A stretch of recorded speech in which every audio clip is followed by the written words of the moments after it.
So if any of you aren't sports fans, you have no idea that this is probably the most decorated athlete in the history of women's sports. Thank you, Amy. That means the world to me. Thank you.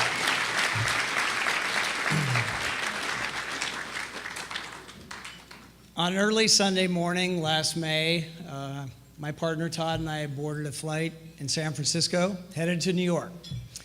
I was on the plane without a phone, without Wi-Fi. I can't really describe to you how surreal it was that somewhere over Indiana, 40,000 feet up in the air, life as I had always known it was changing forever. That's when the next day's front page story in the New York Times was being posted online, a story in which I publicly acknowledged for the first time that I was gay. When the wheels touched down at JFK, I reached for the BlackBerry, I turned it on, and watched it basically explode with messages. A year earlier, after lots of conversations with my friends, with my mother, I'd made the decision it was the right time for me to bring this subject into my work life for the first time.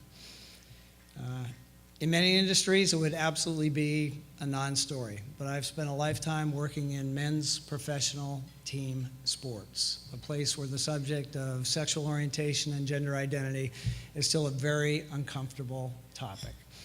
But I was at a point in my life where I wanted to be able to share the complete life of mine with the people I worked with and respected so much. I could have accomplished that by just going around and having that discussion with everybody I worked with. But the question for me was there more good that could come from telling my story in a much more public way? In choosing to do that, I made a decision with a few hopes. First, one of the reasons it took me so long to get to this point was there was no one in a position like mine who had ever taken this step.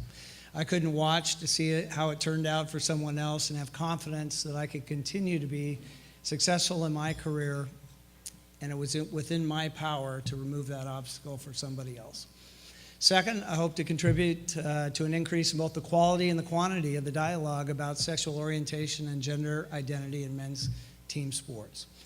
And third, think of the kids out there doubting whether or not they can find success and happiness in pursuing their passion in life because of who they are. If just one of those kids found strength in my story, then whatever came my way was going to be well worth it. What I never really could have imagined was the outpouring I received in the form of thousands of emails, phone calls, and letters that I received. I heard from just about everyone I'd ever worked for or with in sports, which was great. But the ones that really touched me the most were from the people I didn't know, people in my industry who were in the same situation I was, parents worried about how their own kids were dealing with their feelings, and from kids themselves who really just wanted to reach out and connect with someone who might understand their story.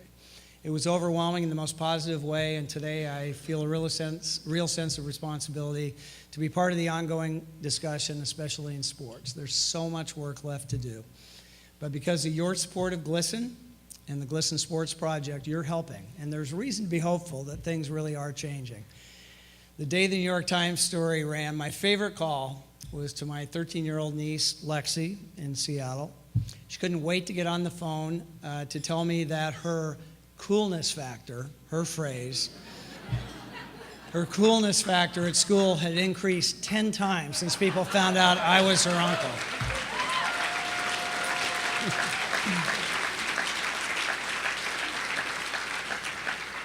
I'm pretty sure that would not have been the case when I was 13 or maybe just a few years ago. I have so much to be thankful for that I'm a little bit embarrassed, but very appreciative of this recognition. And thank you for this beautiful evening and for supporting everything that GLSEN does. Thank you.